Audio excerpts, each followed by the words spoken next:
hardayam gene Xırdalanda belə bir evdə, gözəl evdə. Evimiz kreditdən verilir. Evdə təmir işləri gedir. İçəri tutarıb bir həyət qalır. Onda tamenti vurulacaq, hamısı veriləcək təhvil.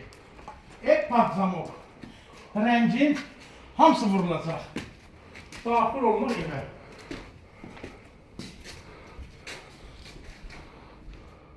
Sol tərəfdə toxunadır. Bir dənə bunun toxunasına baxın.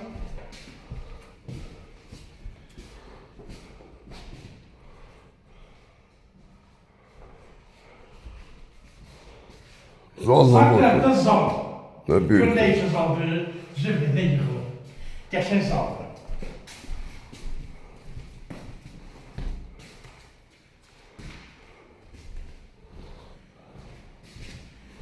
Ev hər tərəfi qoşa daşdır.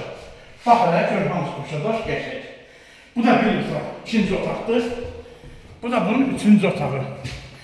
Hər tərəf qoşa daş. Evimiz yenə dediyim kimi kreditdən verilir. Otaqlar işıqlı deyil. İlkin ödəniş 30 min, aylığı da 600-700 manat. Sizin yolunuzu gözləyirik. Gəlin alın. Qəşəng evlər bizdə. Tam zaman təhvil verilir. Bura qədər. 077 558 04 44 qarşınızda yarım masalı. Mətbəği elə bir otaq deyil. Bəli, mətbəğimiz çox yekədir. O da krana qoy, o da söyləyəcəyik.